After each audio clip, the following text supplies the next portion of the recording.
Hello friends, कैसे हैं आप सब। Welcome to ATL classes. दोस्तों, हम कर रहे हैं अकाउंटेंट की क्लासेस। मेरा नाम है संजय शर्मा। आज है 21 अप्रैल 2020 और दोस्तों आज हमारी ये थर्ड क्लास है, फोर्थ वीडियो। ठीक है, तो अभी तक हम समझ चुके हैं अकाउंट्स के गोल्डन रूल्स। हमने डेबिट क्रेडिट के कंसेप्ट समझे और सन्ड्री डेटर्स और सन्ड्री क्रेडिटर्स के डीलिंग समझी। हमने एक दो क्वेश्चन करे हैं सेल परचेज के साथ में। दोस्तों आज मैं आपको समझाना चाहूँगा इसके अंदर trade discount and cash discount. ठीक है, ट्रेड डिस्काउंट और कैश डिस्काउंट ये भी आपको मैं पेपर पे ही कराऊंगा और GST का जो बेसिक कंसेप्ट है उसको भी मैं आपको पेपर पे ही कराऊंगा, क्योंकि मैंने आपको बताया था मेरे जो इक्विपमेंट्स हैं वो हमारे सेंटर पे हैं। तो अभी फ़िलहाल हम पेपर पे ही करेंगे और जैसे ही हमें कंप्यूटर पे टैली की ज़रूरत पड़ेगी तब मैं आपको कोर्स टैली पे कराऊंगा। कई दोस्तों के फ़ोन मेरे पास में आए कि सर सारी अकाउंटिंग पेपर पे ही सिखाओगे क्या, टैली पे कुछ नहीं सिखाओगे। तो आप सबके डाउट्स क्लियर कर देता हूँ। दोस्तों टैली पे जब हम आएंगे तब हम टैली का यूज़ करेंगे। फिलहाल अभी हमारा पेपर पे अंडरस्टैंडिंग कंसेप्ट चल रहा है कि हम बेसिक कॉन्सेप्ट्स को अंडरस्टैंड कर लें, जो कि टैली पे अगर हम सीधे चले जाएंगे तो वो सबके लिए इजीली नहीं रहेगा ग्रैब कर पाना। जो लोग अकाउंट्स को अच्छे से समझ सकते हैं उन लोगों की एक क्वेरीज थी, तो मैं समझ सकता हूँ कि आप लोगों को थोड़ी जल्दी है, लेकिन थोड़ा सा धैर्य रखें और धीरे धीरे चलें। यकीनन दोस्तों, लेकिन हमारे बेसिक कंसेप्ट जैसे ही कंप्लीट हो जाएंगे उसके बाद हमारा लेवल एकदम से बहुत आगे बढ़ेगा। ठीक है, तो ठीक है, हम अपनी शुरुआत करते हैं ट्रेड डिस्काउंट और कैश डिस्काउंट को लेके। दोस्तों डिस्काउंट का मतलब क्या होता है? डिस्काउंट जो वर्ड है ये होता है छूट, हम सब जानते हैं। लेकिन डिस्काउंट एक बिजनेस पर्सन को दो प्रकार से मिलता है। एज एन ए कंज्यूमर हमें डिस्काउंट एक अलग परिभाषा होती है, लेकिन as an a business person discount की दो परिभाषाएं निकल के आती हैं, एक और दो। पहला डिस्काउंट होता है परचेज पे जो मिलता है सन्ड्री क्रेडिटर से, और दूसरा डिस्काउंट होता है सेल के दौरान जो हम देते हैं वो होता है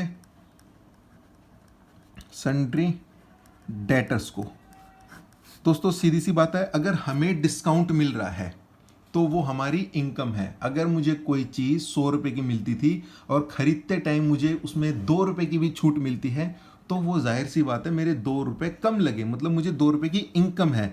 तो डिस्काउंट ड्यूरिंग द परचेज या क्रेडिटर से मिलना ये होता है इनकम का पार्ट। समझ गए, इनकम का पार्ट। ठीक है, और अगर मैं सेल करते टाइम, माल बेचते टाइम अगर मैं डिस्काउंट देता हूं तो वो मेरा होता है लॉस।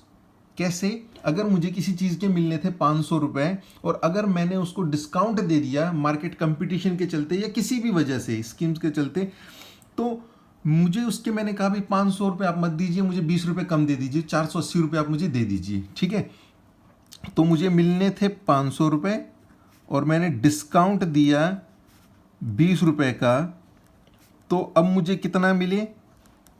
480 रुपये। तो ये मेरा क्या है? लॉस।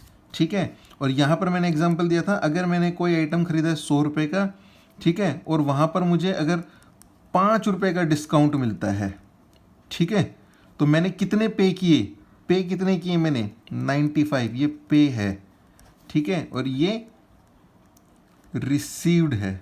ठीक है, तो ये 5 रुपये क्या है? मेरी इनकम। और ये क्या है? मेरा एक्सपेंस और लॉस। और हमारा बेटा रूल्स मैंने आपको गोल्डन रूल्स में समझाया था, debit all expense, all expense and losses. ठीक है, तो ये एंट्री के दौरान डेबिट होता है जब हम सेल करते हैं, और credit all income and gain. तो आप अब फ्यूचर में इसको ज़्यादा डिटेल में नहीं जाते, लेकिन फ्यूचर में आप इसको याद रखोगे कि जब भी हम माल खरीदेंगे, जब हमें पैसा देना होगा, उस समय जब भी डिस्काउंट मिलता है वो सब हमारी इनकम होता है। मतलब एंट्री के दौरान ऐसे डिस्काउंट को जो हमें मिला है उसे क्रेडिट किया जाएगा, और जो डिस्काउंट हमने दिया है उस डिस्काउंट को डेबिट करेंगे एंट्री के दौरान। ठीक है, तो पॉज करके आप वीडियो को नोट कर सकते हैं इसके अंदर से। ठीक है, वैसे नोट करने जैसे इसमें कुछ खास है नहीं। ठीक है, तो चलें अपने क्वेश्चन की तरफ। इसकी एक एंट्री आपको बता देता हूँ मैं कि जब भी हमें क्रेडिटर से होता है या डेटर से होता है तो क्या होता है। हम यहाँ पर इसको लिख देते हैं sundry creditor account debit to discount received account. हमें रिसीव्ड लिखना है क्योंकि हमें ये प्राप्त हुआ है, हमारी इनकम है तो मैंने क्रेडिट कर दिया, ठीक है। और दूसरा क्या था हमारा, सन्ड्री डेटर्स, ये था सन्ड्री क्रेडिटर केस, ठीक है, सन्ड्री डेटर केस, ठीक है। तो इसके अंदर क्या होगा, हमारा एक्सपेंस है तो क्या होगा, discount allowed account debit to sundry debtors account credit, ठीक है, ठीक है जी, समझ गए, ठीक है। हमने डिस्काउंट समझा, लेकिन मैंने आपको वर्ड दिया था डिस्काउंट के दो होते हैं पार्ट। डिस्काउंट दो मैंने आपको बताए, जो सन्ड्री डेटर और क्रेडिटर, लेकिन डिस्काउंट मिलता दो तरीके से है। एक होता है ट्रेड डिस्काउंट, ट्रेड डिस्काउंट भी डेटर्स एंड क्रेडिटर पे यूज होगा, और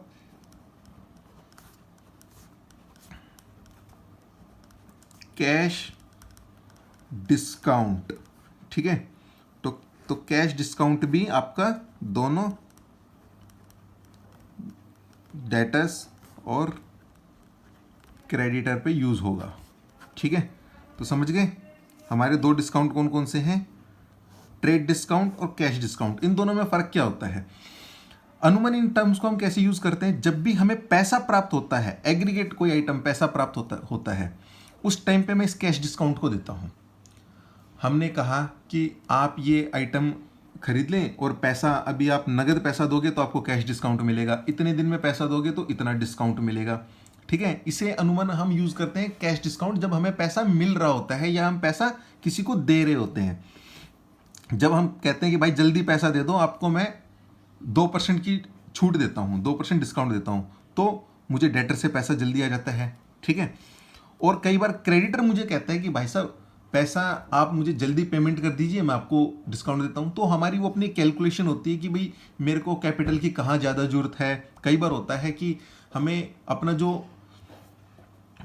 सीजनल आइटम होते हैं उसको बढ़ाने के लिए हमें पैसे की ज़्यादा जरूरत होती है और वो हमारे डेटर्स के पास में ना अटका रहे, तो हम उस ऐसे पैसे को बार बार मंगवाते रहते हैं। अगर हमारा मान लो हम ऐसे आइटम में डील करते हैं, कोई कपड़े वाला है, ठीक है, या कोई ड्राई फ्रूट्स वाला है, या कोई ऐसे आइटम है जो सर्दियों के अलग हैं, गर्मियों के अलग हैं, बरसात में अलग चलता है वो आइटम। तो अगर हमारा कोई ऐसा डेटर है जिसने सर्दियों का आइटम यूज़ किया था और अब गर्मियाँ आ गई हैं, तो हम चाहेंगे कि उनसे पैसा हमारा जल्दी रिकवर हो जाए, हम उन्हें ज़्यादा छूट भी दे देंगे। क्यों? क्योंकि मैं जानता हूँ, क्योंकि जितना डिस्काउंट मैं उसको वहाँ दूंगा अपना नगद पैसा निकलवाने के लिए, अपना पैसा निकलवाने के लिए, उससे ज़्यादा मैं यहाँ पर टर्नओवर करके बार बार सेल परचेज करके उससे कमा लूँगा, ठीक है। तो सेम यही छूट मुझे मेरे क्रेडिटर की भी थिंकिंग होती है, वो भी मुझे इसी के चलते देता है।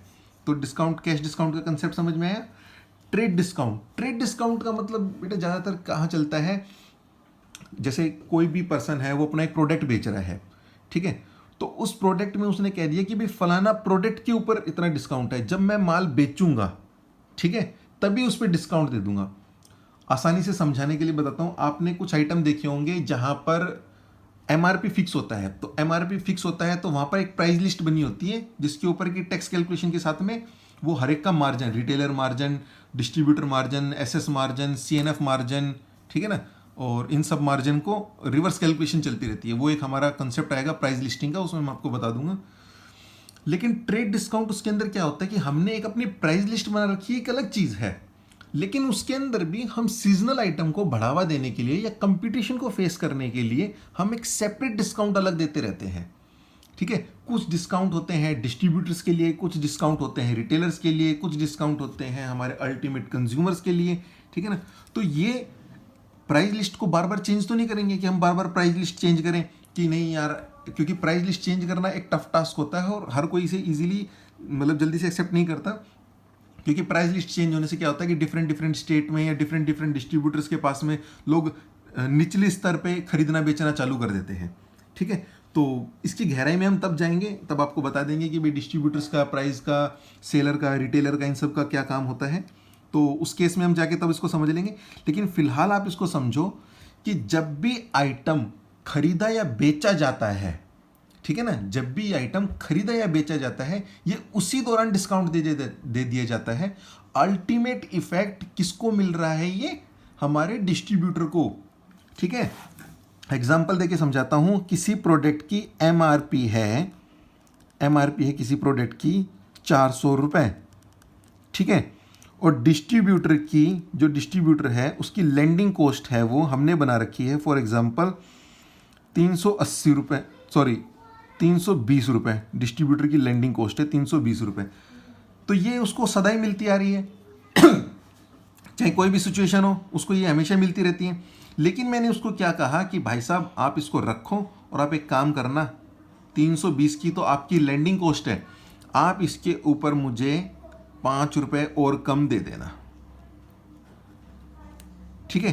कई बार ये प्रमोशनल में, स्कीम्स में, इन चीज़ों के अंदर चला जाता है। तो ट्रेड डिस्काउंट क्या होता है कि मैं इनको सेपरेट, एक उनकी कैलकुलेशन होती है कितना आइटम खरीदोगे, एक क्यूपीएस स्कीम होती है, क्वांटिटी परचेज स्कीम, ठीक है। तो वो सब आइटम, स्कीम डिस्काउंट, ये सब आइटम ट्रेड डिस्काउंट के पार्ट होते हैं। इन सब की मैंने कैलकुलेशन बना लेते हैं अपने बिजनेस के अकॉर्डिंग और अपने एरिया के अकॉर्डिंग, उसके हिसाब से हम इन सबको चलते रहते हैं। तो कैश डिस्काउंट और ट्रेड डिस्काउंट से हमने मतलब क्या निकाला? कैश डिस्काउंट होता है जब डील हो चुकी है और उसके बाद पैसे का लेन देन करते समय हम कहते हैं कि पैसा जल्दी प्राप्त हो जाए, उसके लिए पैसे की छूट मिलना या छूट देना। और ट्रेड डिस्काउंट का मतलब होता है हम अपने व्यापार की बढ़ोतरी के लिए जो प्राइस पहले से ही मेंशन है उन प्राइस के अंदर और ज्यादा घटत देके अपने माल को सुचारू रूप से या ज्यादा तादाद में डिस्ट्रीब्यूटर के पास पहुंचा दे। इसका एक रीजन एक और भी होता है, क्योंकि हर डिस्ट्रीब्यूटर एक ही प्रोडक्ट का तो डिस्ट्रीब्यूटर नहीं होता, उसने भी 4-5 कंपनी की एजेंसी ले रखी है और उसके पास एक लिमिटेड पैसा है। अगर उसके पास में प्रोडक्ट मान लो डेटोल का है और मान लो लाइफ बॉय का है, अगर डेटोल वाले ने उसके पास में उसकी जमा पूंजी 2 लाख रुपए यूज कर ली, तो लाइफ बॉय वाले का तो थोड़ी ना कि हर एक एजेंसी का वो पूरा पैसा ले सकता है, उसके पास एक लिमिटेड पैसा है। तो हर कंपनी कंपटीशन के चलते चाहती है कि डिस्ट्रीब्यूटर से ज़्यादा उसकी कैपिटल को अपने पास ले ले और अपना माल पहुंचा दे।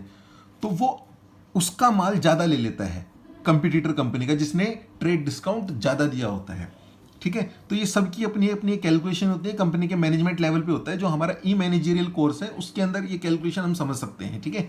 तो फिलहाल इसके अंदर तो हम इसको इतना ही समझेंगे, क्योंकि जाहिर सी बात है वो मैनेजरियल लेवल का काम है, ठीक है ना। और ये हमें ग्राउंड लेवल पे अपने बुकिंग करनी होती है। काम वैल्यू जो है मार्केट में ई अकाउंटेंट की ज़्यादा रिक्वायरमेंट है, ठीक है। ऐसा इसलिए क्योंकि ये ज़्यादा काम होते हैं, ठीक है। हम इनकी ज़्यादा गहराई पे नहीं जाते, आगे चलते हैं। चलो इनको एंट्री के माध्यम से और एक केस स्टडी के माध्यम से समझते हैं, ठीक है। एक ही क्वेश्चन के अंदर हम इन सबको समझ लेंगे, ठीक है। अलग अलग क्वेश्चन बनाने की हमें जरूरत नहीं पड़ेगी। एक ही क्वेश्चन के अंदर सब समझ लेंगे। हम लिखते हैं यहां पर मैसर्स A&A एसोसिएट्स सेल्स बादाम एंड काजू, ठीक है। इसको हम ये कह सकते हैं कि होलसेलर, ठीक है। होलसेलर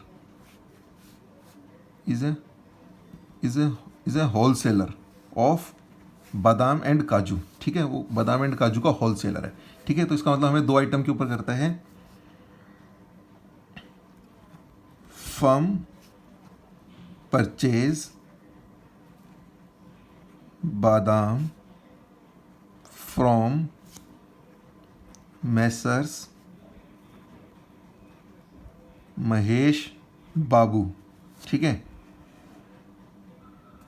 ये खरीदते हैं बादाम किससे? क्वांटिटी है इनकी 3500 किलो। ठीक है, एट द रेट कितने रुपए किलो खरीदे इन्होंने? खरीदे मान लो वो 800 रुपये, 800 रुपये किलो खरीदे। ठीक है, एंड परचेज काजू। ठीक है, कैश्यू एंड आलमंड नहीं लिखा मैंने, सिंपल भाषा में लिखा है जो सबके लिए रहे। ठीक है, परचेज काजू फ्रॉम मैसर्स भाई भाई, मैसर्स भाई भाई। ठीक है, क्वांटिटी है इसके अंदर, इसने ली है 6000 किलो एट द रेट 700। ठीक है, ठीक है, ही या फर्म भाई भाई अलाउड 5%, फर्म भाई भाई अलाउड 5%